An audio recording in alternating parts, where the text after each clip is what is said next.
Diogo Andrade traz-nos agora as notícias.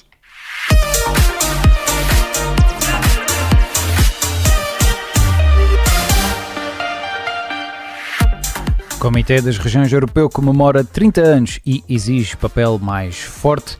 PSD e Chega inviabilizam a audição pedida pela Iniciativa Liberal Açores a Ministro das Infraestruturas. Aviso amarelo alargado a todas as ilhas dos Açores por causa de chuva e trovoada.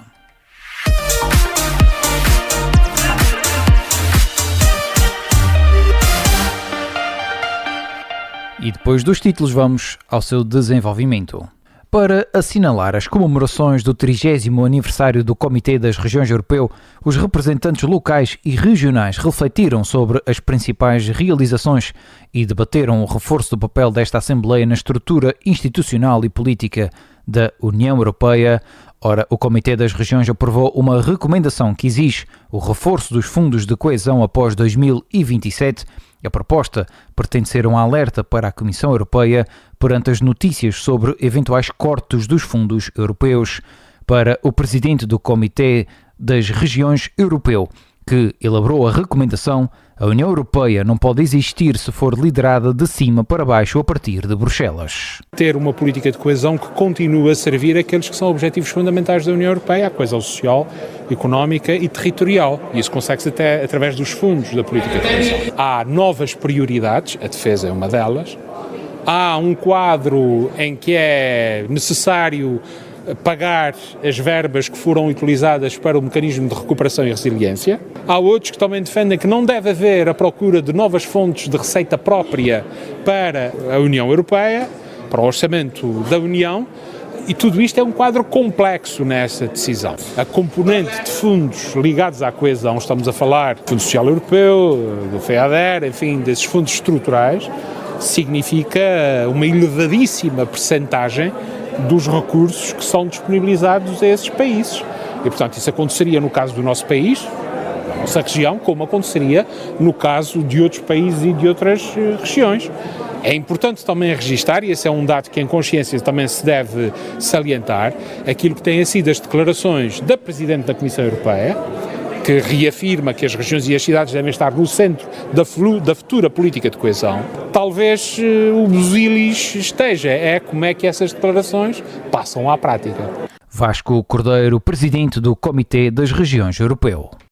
Os deputados do PSD e do Chega nos Açores chumbaram as audições requeridas pela Iniciativa Liberal ao Ministro das Infraestruturas, Inspeção-Geral de Finanças, CTT e Associação Portuguesa das Agências de Viagem e Turismo sobre o subsídio social de mobilidade.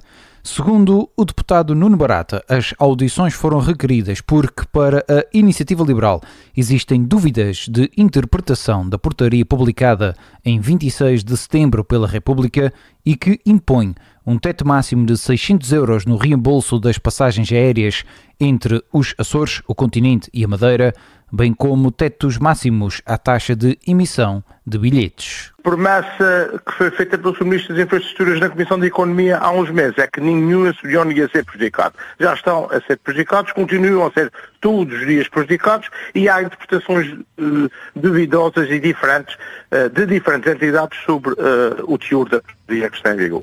Foi uma surpresa. Depois do que se tem passado sobre este tema, mesmo na própria Comissão de Economia, ver o PSD com uma espécie de frete do Chega a chumbar as audições que nós requeremos, quer ao Sr. Ministro das Infraestruturas, quer à Autoridade Tributária Aduaneira, ao CTT e às agências de viagens, por forma de clarificar as dúvidas que existem sobre o subsídio social de mobilidade, foi de facto uma surpresa. Na reunião da Comissão, segundo os liberais açorianos, as audições foram inviabilizadas porque para PSD e Chega não faz sentido ouvir entidades sobre o subsídio social de mobilidade porque está tudo a correr em conformidade.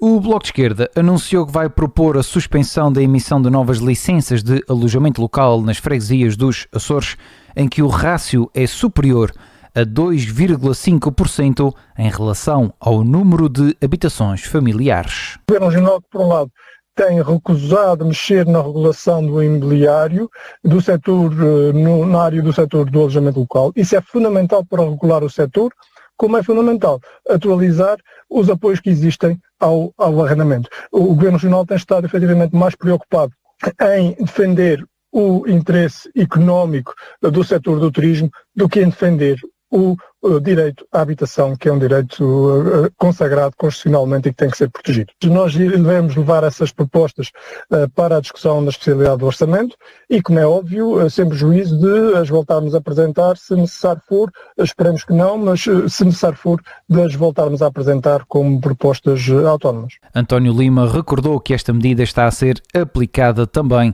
nas freguesias, por exemplo, de Lisboa. O presidente do Governo Regional, José Manuel Bolieiro, recebeu ontem em audiência no Palácio de Santana o Conselho de Administração da RTP, liderado por Nicolau Santos, lembrando que a estação representa um pilar da autonomia regional. Tratam-se de apoios destinados à capacitação de equipamentos e infraestruturas e não para conteúdos. Não se trata de um exercício de favor, pelo contrário, é de afirmação de uma convicção plena que temos de que é fundamental para o entendimento arquipelágico e da diáspora que entendamos que o serviço público que a RTP presta deve ter também uma correspondente corresponsabilização da autonomia. Por seu turno, o Conselho de Administração destacou os objetivos da visita e ainda o apoio de 200 mil euros que o Governo Regional concede à RTP Açores. Esse apoio para nós tem sido muito importante, nomeadamente em questões de reequipamento, modernização e de melhor funcionamento do nosso centro de produção aqui nos Açores. É um apoio que nos tem sido dado sem nenhum pedido de qualquer ordem que possa contender com a independência editorial. Foi um pouco uma visita relâmpago, porque chegámos ontem, tivemos encontros com responsáveis do centro de produção e, em particular, com o Dr. Rui Goulart. Serviu também para fazer um levantamento das questões que neste momento preocupam, quer do ponto de vista de infraestruturas, quer do ponto de vista de condições de trabalho. Nicolau Santos, presidente do Conselho de Administração da RTP. O Instituto Português do Mar e da Atmosfera alargou hoje a todas as ilhas do arquipélago dos Açores o aviso amarelo já emitido para as Flores e Corvo por causa da precipitação por vezes forte, podendo ser acompanhada de trovoada. Para as ilhas das Flores e Corvo, o IPMA emitiu ontem, ao final do dia, um aviso amarelo que estará ativo entre as 2 horas da madrugada e as 11 horas de sexta-feira. Para o grupo oriental, o aviso amarelo também referente a precipitação por vezes forte, podendo ser acompanhada de trovoada, vai vigorar entre as 17 horas de sexta-feira e as 8 horas da manhã de sábado. No caso do grupo central, o mesmo nível é válido entre as 8 horas e as 17 horas desta sexta-feira. A informação fica por aqui. Tenha a continuação de um ótimo dia mundial do Olá.